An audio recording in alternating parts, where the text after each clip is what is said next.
ইয়া আইয়ুহাল্লাযীনা আমানুত্তাকুল্লাহ ইয়া আইয়ুহাল্লাযীনা আমানুত্তাকুল্লাহ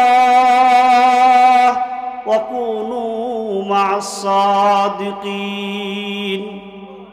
এখান থেকে আল্লাহ রাব্বুল আলামিন বলেন, ও আমার ইমানদার বান্দারা, তোমরা আল্লাহকে ভয় করো, দুনিয়াতে সত্যবাদীদেরকে সঙ্গী বানায় নাও। আল্লাহকে ভয় করো, দুনিয়াতে সত্যবাদী আল্লাহ ওয়ালা হক্কানি পীর মাশায়েখ উলামায়ে কেরাম যারা আছে তাদেরকে তোমাদের সঙ্গী বানায় নাও। এটা আল্লাহর কথা। মেরে ভাইয়া দুস্থ বুজুর্গ, আল্লাহকে ভয় করার কথা আল্লাহ তাআলা বলছেন। কেন ভয় করব? কেন আল্লাহকে ভয় করব? আমি আর আপনি। আল্লাহকে ভয় করার উদ্দেশ্য হলো মেরে ভাইয়া দুস্থ বুজুর্গ, গুনাহকে ভয় করা। কি ভয় করা? কথা বলেন, কি ভয় করা? গুনাহের কাজকে ভয় করা। কারণ গুনাহের কাজ করলে একজন মানুষ কবরের আযাবে গ্রেফতার হবে, গুনাহের কাজ করলে একজন মানুষ হাসরের ময়দানের আযাবে গ্রেফতার হবে, গুনাহের কাজ করলে একজন মানুষ জাহান্নামের আযাবে গ্রেফতার হবে। এই জন্য আল্লাহ তাআলা বলেন, ইত্তাকুল্লাহ, আল্লাহকে ভয় করো, গুনাহকে ভয় করো, গুনাহকে ভয় করো, গুনাহকে ভয় করো। গুনাহ এমন একটা জিনিস, যে ব্যক্তি গুনাহ করবে তার জিন্দেগির আমলগুলো এই গুনাহ লাকড়িকে যেমন আগুনে পুরায় ছাই করে দেয়, যে গুনাহ এইগুলো আগুনের মতো মানুষের আমলগুলোকে পুরায় ছাই করিয়া কিয়ামতের ময়দানে শূন্য হাতে আল্লাহর দরবারে উঠাইবে। গুনার বোঝা নিয়ে আল্লাহর দরবারে উঠবে। ও দুষ্ট, এমন ব্যক্তি জাহান্নামের ফয়সালা হবে। আল্লাহ রাসূল বলেন, অসহায় ওই ব্যক্তি, সবচেয়ে অসহায় ওই ব্যক্তি, যেই ব্যক্তি কাল কিয়ামতের ময়দানে পাহাড় পরিমাণ সওয়াব নিয়ে দাঁড়াবে, পাহাড় পরিমাণ সওয়াব নিয়ে দাঁড়াবে, কিন্তু মানুষের সাথে অন্যায় করার কারণে, পশু পাখির সাথে অন্যায় করার কারণে, মানুষের হক নষ্ট করার কারণে তার গুনাহগুলো দিয়ে প্রতিদান দিতে দিতে দিতে দিতে দিতে দিতে সওয়াব দিয়ে প্রতিদান দিতে দিতে একটা পর্যায়ে সমস্ত সওয়াব শেষ। এখনো পর্যন্ত পাওনাদারের পাওনা পরিশোধ হয় নাই, যার সাথে খারাপ আচরণ করছে পরিশোধ হয় নাই, পশু পাখির সাথে খারাপ আচরণ করছে পরিশোধ হয় নাই। আল্লাহ বলবেন, এখন তার গুনাহটা তোমার ঘাড়ে নাও, যেহেতু তোমার নেকি শেষ। এমন সময় বান্দার হক আদায় করতে গিয়ে বান্দার গুনাহটা নিজের ঘাড়ে নিবে। নিতে নিতে নিতে নিতে পাহাড় সমপরিমাণ সওয়াব নিয়ে যেই বান্দা দাঁড়াইছিল, ওই বান্দা হাসরের ময়দানে পাহাড় পরিমাণ গুনাহ নিয়ে দাঁড়াবে। আল্লাহ রাসূল বলেন, এর থেকে বড় অসহায় হাসরের ময়দানে আর কেউ থাকবে না। এটা হলো সবচেয়ে বড় অসহায়। এই জন্য মেরে ভাইয়া দুস্থ বুজুর্গ, গুনাহমুক্ত জিন্দেগি করতে রাজি আছি তো ইনশাআল্লাহ? কথা বলেন, রাজি আছি তো ইনশাআল্লাহ? হ্যাঁ, আমাদের গুনাহ আছে কি নাই? আমরা গুনাহগার। আমরা হাঁটতে, উঠতে, বসতে, চলতে, ফিরতে, বলতে, খাইতে, সর্ব অবস্থায় আমরা গুনাহ করি। এই জন্য আমাদের গুনাহমুক্ত জিন্দেগি করা দরকার। আর এই গুনার জন্য তওবা করা দরকার। আমরা যদি তওবা করি, আল্লাহ তাআলা তওবা কবুল করবেন। এই জন্য আল্লাহ তাআলা কোরআনে বলেন, তাওবাতান নাসুহা, ও বান্দা এমন ভাবে তওবা করো, এমন ভাবে তওবা করো যে তওবা করার দ্বারাই আল্লাহ তাআলা তোমার জিন্দেগির গুনাহগুলো মাফ করিয়া দেয়।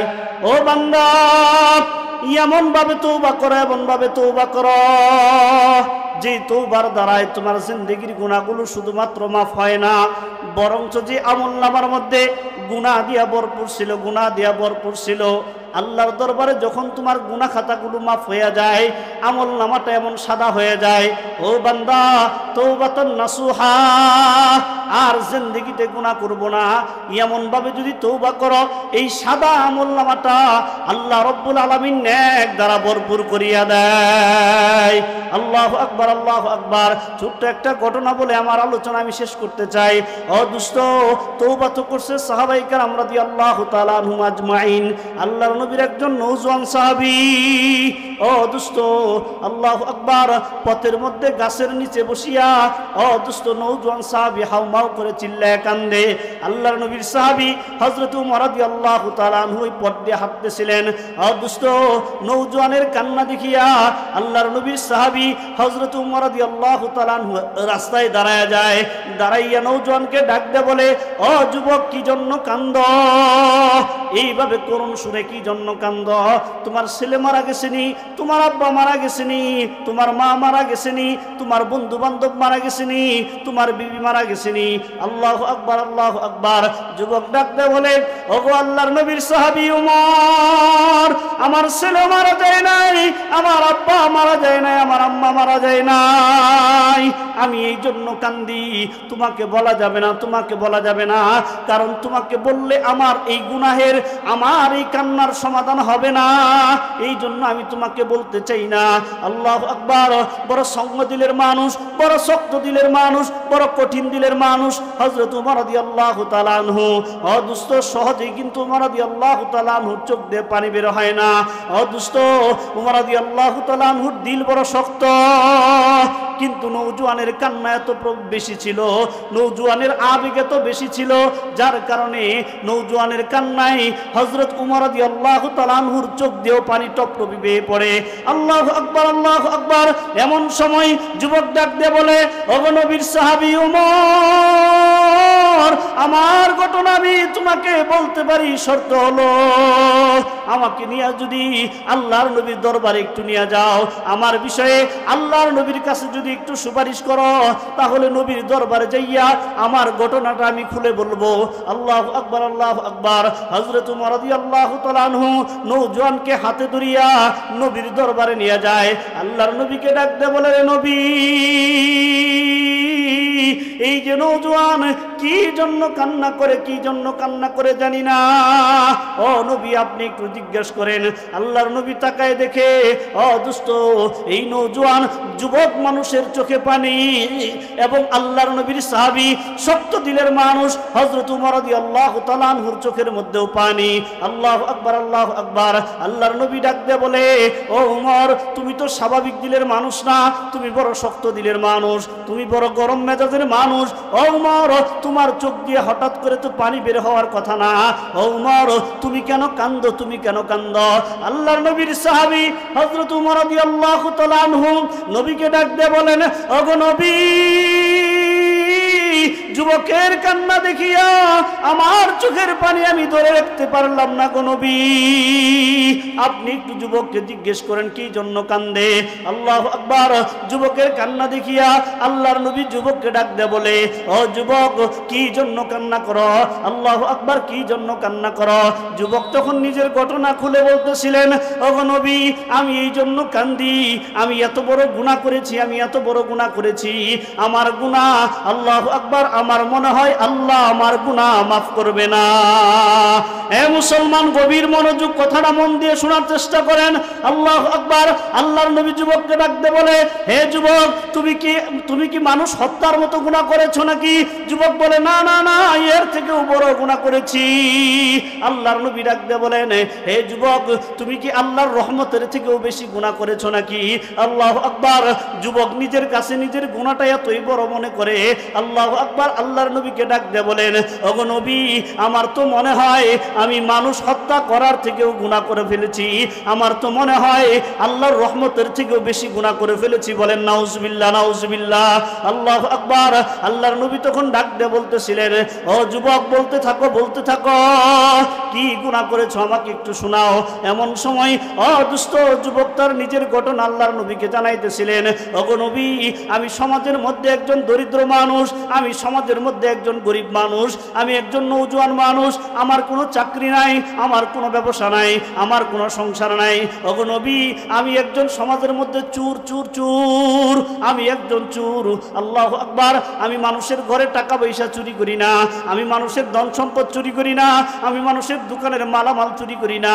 ও নবী, আমি মানুষের, আল্লাহু আকবার, নতুন যখন কোনো মানুষ মারা যায়, এই মানুষটাকে যখন দাফন করা হয়, ওই কবরের মধ্যে নামিয়া ওই মানুষের কাফনের কাপড়টা চুরি করিয়া বাজারে বিক্রি করিয়া সংসার চালায়।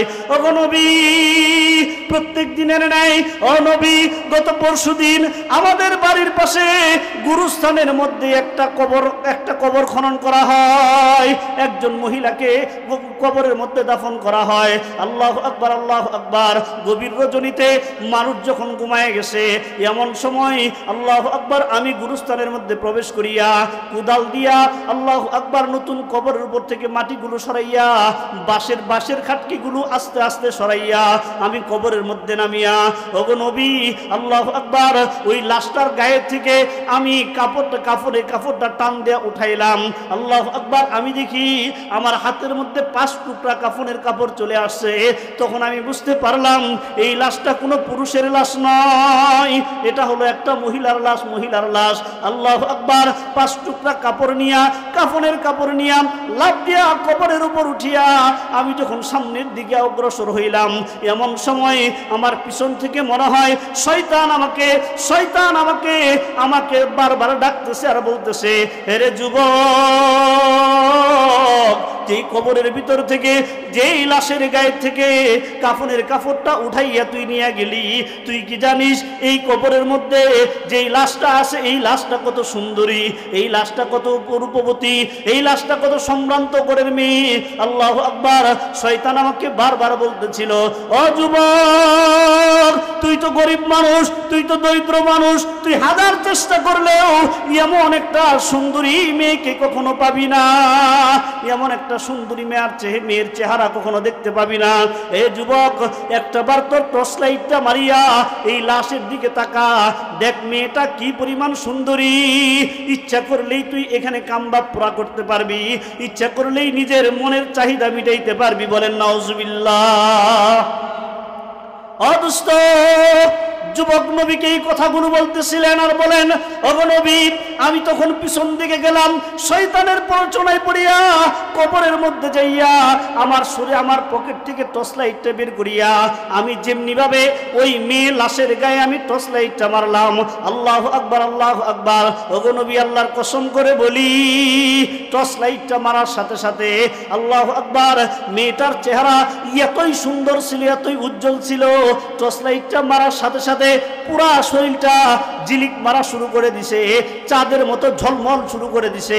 আমি আর লোভ সামলাইতে পারলাম না। ও নবী, আমি কবরের মধ্যে লাফ দিয়া নামিয়া গেলাম।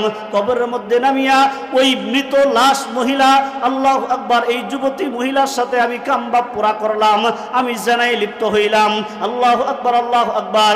জেনায় লিপ্ত হইয়া, জেনা করিয়া নিজের তৃপ্তি মিটাইয়া, আল্লাহু আকবার, যখন নাকি আমি কবর থেকে উঠতেছিলাম, কবর থেকে উঠিয়া আমি যখন সামনের দিকে অগ্রসর হইলাম, এমন সময় আল্লাহু আকবার, আল্লাহু আকবার, ও দুষ্ট, ওই কবরের ভিতর থেকে যুবক ডাকতে বলেন, কবরের ভিতর থেকে সুন্দরী মহিলার লাশটা যেমন আমার পিছন থেকে ডাকতে বলে, রে যুবক, কি করলি?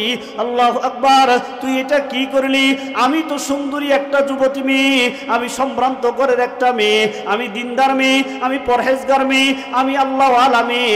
আল্লাহু আকবার, আমি যেদিন থেকে বালেগা হয়েছি সেই দিন থেকে আমার চেহারা আমি কাউকে দেখাই নাই। আমি একজন পর্দানিশী মেয়ে, আমার চেহারাটা আমি সব সময় পর্দার ভিতরে রাখতাম, 5 ওয়াক্ত নামাজ পড়তাম। ও যুবক, তুই কি করলি? কবরের মধ্যে আমাকে উলঙ্গ করে দিলি। শুধুমাত্র তাই নয়, ও যুবক, তোর বাড়িতে কি তোর মা নাই? তোর বাড়িতে কি তোর বোন নাই? তোর বাড়িতে কি তোর আত্মীয় স্বজন নাই? এই কবরের মধ্যে আমাকে নাপাক করে দিলি। ও যুবক, আমার মতো একটা পর্দানিশীন দিনদার মেয়েটাকে কাল কিয়ামতের ময়দানে আল্লাহর দরবারে উলঙ্গ অবস্থায়, নাপাক অবস্থায় উঠার ব্যবস্থা করে দিলি। এই কমবক্ত যুবক, তোর দিলের মধ্যে কি ভয় নাই? এই কথা বলিয়া ওই লাশ থেকে ইত্তাকুল্লাহ শব্দ চলে আসে। ইয়া শাবাব ইত্তাকুল্লাহ, হে যুবক, আল্লাহকে ভয় কর, আল্লাহকে ভয় কর। যুবক নবীকে ডাকতে বলেন, ওগো নবী, এই লাশের জবান থেকে এই আওয়াজ শোনার সাথে সাথে আমার দিলের মধ্যে আল্লাহর ভয় চলে আসলো। ও নবী, আমার মনে হয় এই গুনাহ আল্লাহ তাআলা আমাকে মাফ করবে না, এই পাপ আল্লাহ তাআলা আমাকে মাফ করবে না। আল্লাহু আকবার, আল্লাহু আকবার।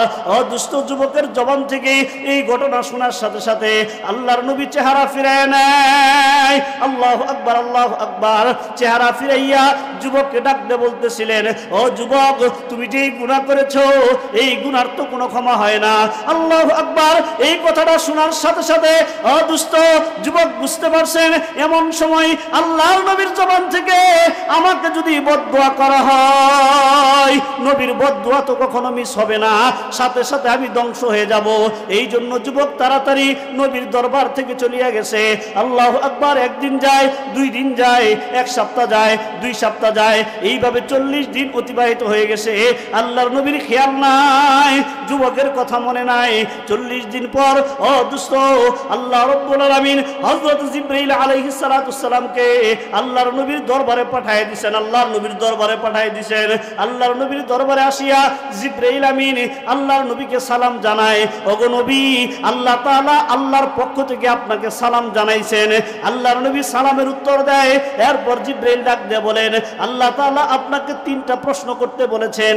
1 নাম্বার প্রশ্ন হলো আল্লাহর পক্ষ থেকে, ও নবী, সমস্ত কুল কায়নাত সৃষ্টি জগতের স্রষ্টা আপনি না আল্লাহ? প্রশ্নটা ভালো করে বুঝেন। সমস্ত কুল কায়নাত সৃষ্টি জগতের স্রষ্টা আপনি না আল্লাহ? আল্লাহর নবী জিবরাইলকে ডাক দিয়ে বলে, ও ভাই জিবরাইল, আমি কেন স্রষ্টা হব? সমস্ত কুল কায়নাতের স্রষ্টা আল্লাহ, আমারও স্রষ্টা হলো আল্লাহ। 2 নম্বর প্রশ্ন হলো, ওগো নবী, সমস্ত সৃষ্টি জীবের রিজিকের ব্যবস্থা আপনি করেন না আল্লাহ করেন? আল্লাহর নবী ডাক দিয়ে বলে, ও ভাই জিবরাইল, সমস্ত কুল কায়নাতের রিজিকের ব্যবস্থা আল্লাহ করেন, আমার রিজিকের ব্যবস্থাও তো আল্লাহ করেন। আল্লাহু আকবার। 3 নম্বর প্রশ্ন হলো, ওগো নবী, মেহেরবানি করে একটু বলেন না, দুনিয়ার জমিনে গুনাহগারদের গুনাহ ক্ষমা আপনি করেন না আল্লাহ করেন? আল্লাহর নবী ডাক দিয়ে বলেন, ও আল্লাহর নবীর আল্লাহর ফেরেশতা জিবরাইল, আমি কেন ক্ষমা করব? গফফার হলো আল্লাহর নাম, সমস্ত গুনাহ মাফ করে নেওয়ালা হলেন আল্লাহ। 3টা প্রশ্ন করার পর জিবরাইল আল্লাহর নবীকে ডাক দিয়ে বলেন, ওগো নবী, তাহলে একটু স্মরণ করেন, আজ থেকে 40 দিন আগে আপনার দরবারে একটা যুবক আসছিল। ও নবী, আপনার কাছে আল্লাহর দরবারে গুনাহ মাফের সুপারিশের জন্য আপনার কাছে আসছিল। ও নবী, আপনি তো আল্লাহর দরবারে সুপারিশ করেন নাই, বরঞ্চ চেহারাটা ফিরাই নিছিলেন। আপনার কি খবর আসেনি? এই যুবক কোথায় আছেন? এই যুবক কি করেন? আল্লাহর নবী ডাকতে বলে, না না না, আমি তো ভুলিয়া গেছি, যুবকের কথা আমার মনে নাই। জিবরাইল ডাকতে বলে, নবী,